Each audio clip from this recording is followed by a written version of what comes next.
Hello guys, good day and welcome to today's lesson. In today's video, we're looking at how to find the lines of symmetry. Our main topic is transformation geometry. We have looked at the basics of geometry where we identified the 2D, 3D shapes. Now we're taking it a step further to identify what we call the lines of symmetry. All right, this is a very simple topic. By the end of the lesson, you should be able to draw lines of symmetry. You should be able to identify the number of lines of symmetry that any given 2D shape has. So a shape can have one line of symmetry, two lines of symmetry, three, as many, or even no line of symmetry. So basically, what is a line of symmetry? In the previous grade, you might have learned about lines of symmetry. Get to know that lines of symmetry are also known as axis of symmetry. They are the same thing. All right, now looking at the diagram on the screen, the butterfly, very beautiful one, of course. Yeah, so we can see that there is dotted line here drawn, right? If you can see that, so that dotted line is dividing the dividing the butterfly into two halves. So we have got this line here. This is what I'm talking about. So it has divided the butterfly into this half and into this half.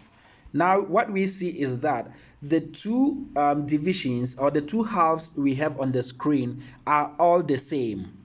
The size, how big it is, both of them are the same. Right, now this angle we have there, same angle is from this side. Do we see the similarities I'm identifying here? This tiny part here, same thing as what we're seeing there.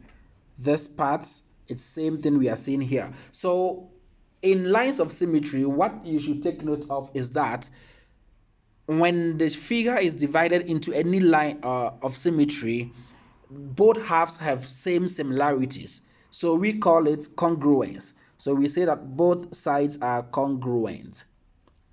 The line of symmetry divides the shape into congruent sizes. That is, congruent means equal. Okay, it means equal or the same.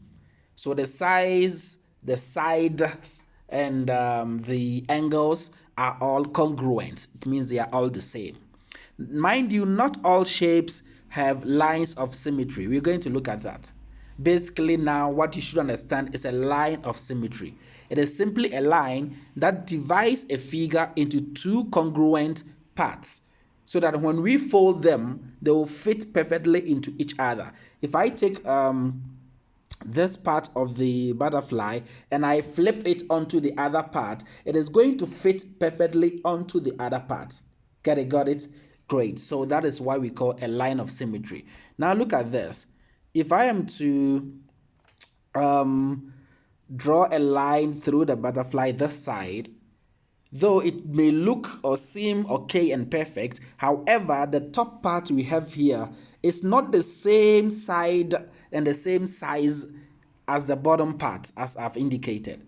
So it will not fit perfectly. If I'm to fold the top part here onto the bottom part, it's not going to fit perfectly. We are not going to get the same side and the same angles and the features on top, like this part, we don't have it down. This tail or whatever there, we don't have it up there.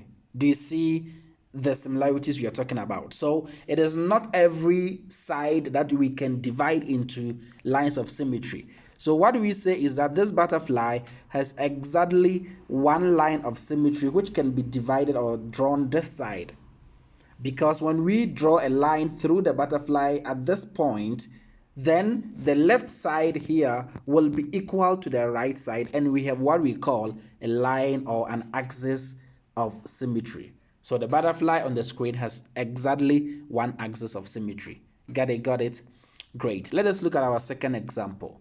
We have this triangle, which is an equilateral triangle. All the sides are equal. So we want to know how many lines of symmetry we can have. How many lines can we draw through the triangle such that both sides will be the same? Starting from this side, if I draw a line through the apex to pass through this place, what do we see? The left side here, it's equal to the right side. They all the same. So this side is equal to that side here. Get it? Got it? Great. So that is the first line of symmetry. Now let's try again if we can find another line of symmetry. Using this corner, since it is equilateral, we can still draw another line through this place. And now we have this part down here, the whole of this space equal to the whole of this space on top here. So we now have two lines of symmetry.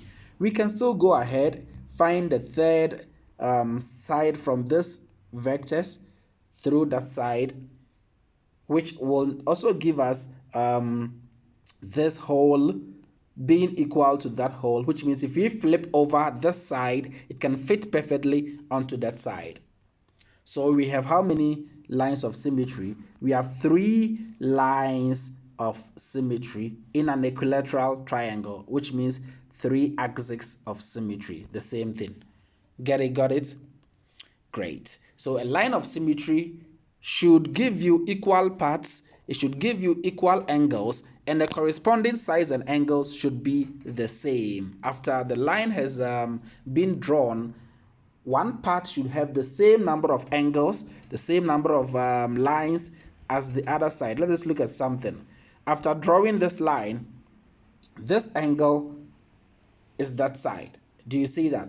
We have this angle and that angle. We have this angle and that angle. We have this whole side and that whole side. We have this side and that side. So every part or every side on the left side can be seen on the right side as well. That is what we call congruence, or the two shapes are congruent, and the blue line now becomes our axis or our line of symmetry. Get it? Got it? Great. Now I want you to try out the following. Try to draw the lines of symmetry, then write down how many lines of symmetry each of the following shape has. You can pause the video and work them out. You can sketch them first in your books before you draw the lines of symmetry. Then you write down the number of lines of symmetry we have in each shape. Have a nice day further. You can leave a comment in the comment section if you were able to do it. I'll be glad to know how far you went with this work. Have a nice day further. Bye.